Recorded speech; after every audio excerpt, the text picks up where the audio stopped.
Dear men, understand that this is true. The world is in haste, and it approaches the end, and because it is ever worldly, the longer it lasts, the worse it becomes, and so it must necessarily greatly worsen before the coming of Antichrist, because of the sins of the people. And indeed it will become then fearful and terrible throughout the world. Understand also completely that the devil has deceived this people too much, and that there has been little faith among men, though they speak fair words, and too many crimes have gone unchecked in the land. And there were never many men who considered what steps should be taken as earnestly as one ought to do, but each day one added evil to evil, and committed crime and much injustice, altogether too widely throughout all this nation.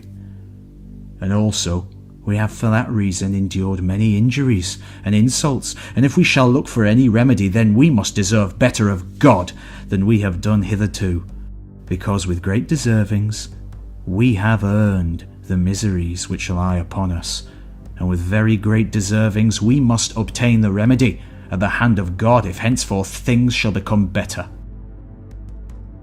Lo, we know very well that a very great violation will require a great remedy, and that a very great fire much water, if a man wishes to extinguish the fire at all.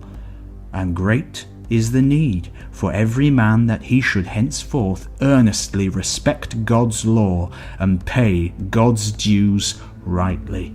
Among heathen peoples no one would dare to withhold little or much of that which is ordained for the honour of false gods, and everywhere we withhold God's dues altogether too often. And among heathen peoples no one dare lessen, within or without the temple, any of the things which are brought for the false gods and proffered as gifts, and we have entirely despoiled the house of God inside and outside, and the servants of God are everywhere deprived of honour and protection. And among heathen people no one would dare ill-treat the servants of the false gods in any way, as now one does to the servants of God too widely, where Christian men ought to honour God's law and protect God's servants. But it is true what I say.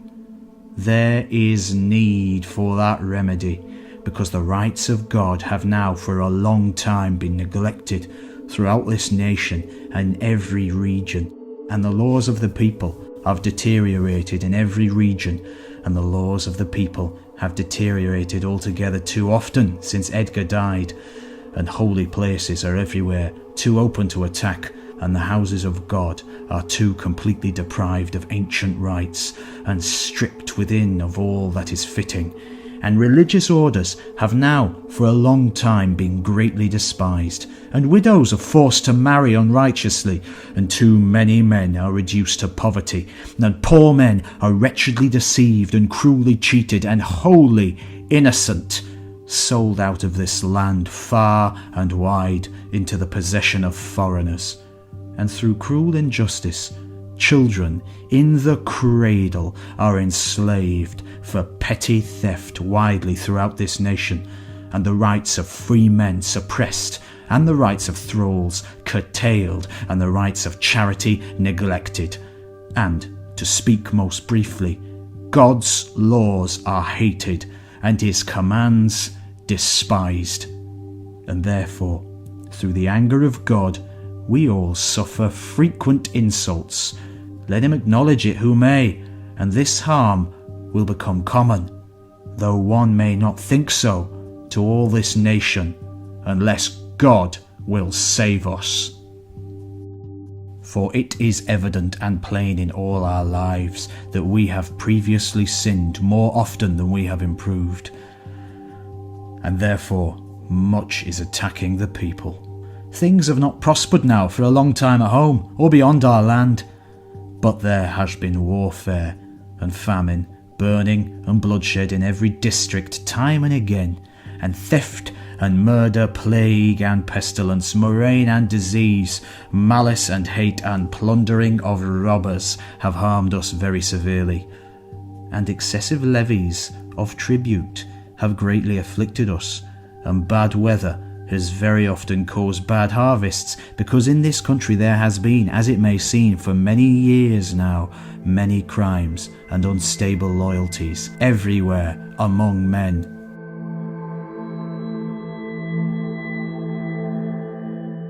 Now, very often, a kinsman gives protection to a kinsman no more than to a stranger. Neither a father to son, nor at times a son to his own father, nor a brother to another brother, nor has any one of us arranged his life as he should, neither the clergy according to their vows, nor the laity according to the law. But altogether too often we make our desires into laws for us, and we have kept neither the teachings nor the laws of God nor of men as we should. Nor does anyone in a loyal manner think on anyone else as rightly as he should, but almost everyone has deceived and injured another by word and deed, and especially foully almost everyone stabs another from behind in shameful attack, let him do more if he may. For here in the country there are great betrayals of trust in respect of God and in respect of men, and also here in the land are many traitors in various ways, and it is the greatest betrayal of all in the world that a man should betray the soul of his Lord, and it is also a great betrayal in the world that a man should betray his Lord to death, or drive him into exile while he lives, and both have happened in this land.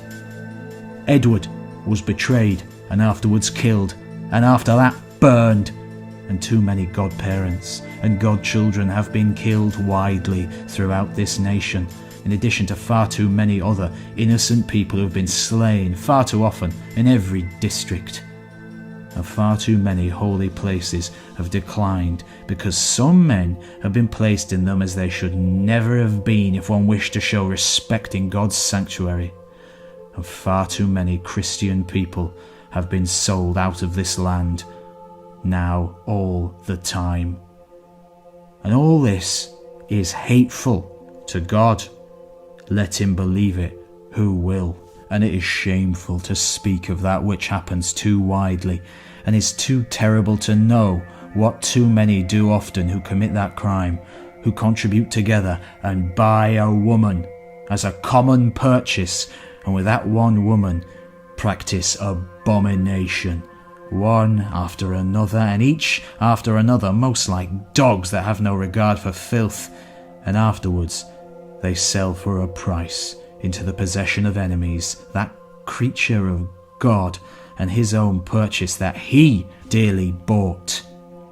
Also, we know well where that wretched crime has occurred, that a father has sold his son for a price, and the son his mother, and one brother has sold another into the possession of strangers. And all these are monstrous and terrible deeds, let him understand who will. And yet, what harms this nation is greater and also more widespread. Many are forsworn and utterly perjured, and pledges are broken time and again. And it is obvious in this nation that the anger of God violently oppresses us. Let him perceive it who can. And lo, how may a greater shame fall on men through the anger of God than it frequently does on us for our own deeds? Though any thrall runs away from his lord and turns from the Christian to the Viking life, and after that it happens that an armed conflict takes place between the thane and the thrall, if the thrall kills the thane, no weregild is payable to all of his kindred. And if the thane kills the thrall whom he owned beforehand, he pays the weregild to a thane. Very loathsome laws and shameful exactions are common among us because of the anger of God. Let him understand it who can. And many misfortunes befall this nation time and again. Things have not prospered now for a long time at home or beyond our land, but in every region there has been warfare and hatred time and again. and the English have been for a long time now wholly without victory, and too greatly disheartened through the anger of God. And the Vikings are so strong by the consent of God that often in battle one puts to flight 10, and sometimes less, sometimes more, all because of our sins. And often 10 or 12, one after another, shamefully insults the Thane's wife, and sometimes his daughter or near kinswoman while he looks on, who before that happened thought himself brave and strong and manly enough. And often a thrall binds very fast the Thane who previously was his lord, and makes him into a thrall through the anger of God. Alas for the wretchedness, and alas for the greater humiliation which the English now endure wholly through the anger of God. Often 2 Vikings, or sometimes 3, drive the muster of the Christian men from coast to coast, out from the midst of this nation, huddled together as a great shame to us all, if we could really and rightly perceive it. But all the insulting which we often endure, we requite by honouring those who insult us. We pay them continually, and they humiliate us daily. They ravage and they burn, they plunder and steal and carry off to their fleet, and lo, what other thing is clear and evident in all these events if not the anger of God? Also, it is no marvel, although misfortune befall us, because we know full well that for many years now men have too often not cared what they did in word or deed. But this nation has become, as it may appear, very corrupted by manifold sins and by many crimes, by murder and evil deeds, by avarice, greed, by stealing and robbery, by the barter of men and pagan abuses, by betrayals and trickeries, by attacks on kinsmen and manslaughters, by violation of holy orders and breaches of divine law, by incest and various fornications, and also, widely, as we said before, by the breaking of oaths and of pledges, and by various lies, many more than there should be are lost and perjured, and the disregarding of church feasts and fasts happens widely time and again. And also there are in the land degenerate apostates and cruel persecutors of the church, and fierce tyrants, altogether too many, and everywhere despisers of divine laws and Christian customs, and foolish mockers everywhere in the nation. Very often are those things which God messengers command, and most of all those things which should always by right pertain to God's law. And therefore it has now become far and wide as a very evil custom that men are now more ashamed for good deeds than for evil deeds, because too often one spurns good deeds with derision, and reviles God-fearing men altogether too much, and most of all one reproves and treats with scorn altogether too often those who love the right and have an awe of God in any matter. And because people act in this manner, that they deride all that they should praise, and hate too much what they should love. By this means one brings all too many into wicked thought and into crime, so that they are not ashamed, even though they sin greatly, and commit them against God himself withal. But because of vain attacks they are ashamed to atone for their crimes, as the penitential books teach, like those foolish men who for their pride will not protect themselves from harm until they cannot, however much they wish it. Here too many in the land, as it may appear, are grievously stained by the stains of sin.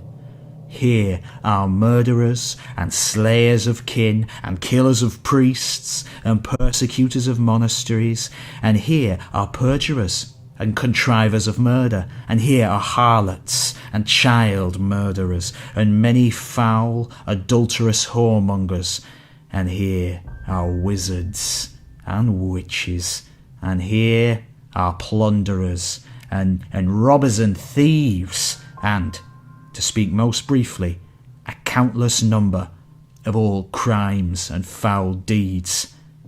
And it does not shame us at all in respect of that, but it greatly puts us to shame that we begin the penance as the books teach, and that is evident in this wretched sinful people.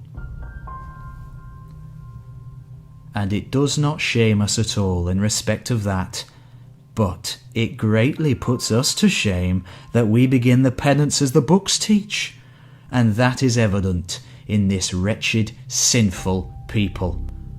Alas, many may easily think of much besides this, which one man alone might not quickly examine. So wretchedly it happens now all the time, widely throughout this nation. And indeed, let each one earnestly examine himself, and let him not delay all too long. But, lo, in the name of God, let us do as is needful for us. Protect ourselves, as we may, most earnestly, lest we all perish together. There was a chronicler called Gildas in the time of the Britons, who wrote about their misdeeds, how they, by their sins, angered God so excessively that he at last allowed the army of Englishmen to conquer their homeland, to destroy entirely the seasoned strength of the Britons.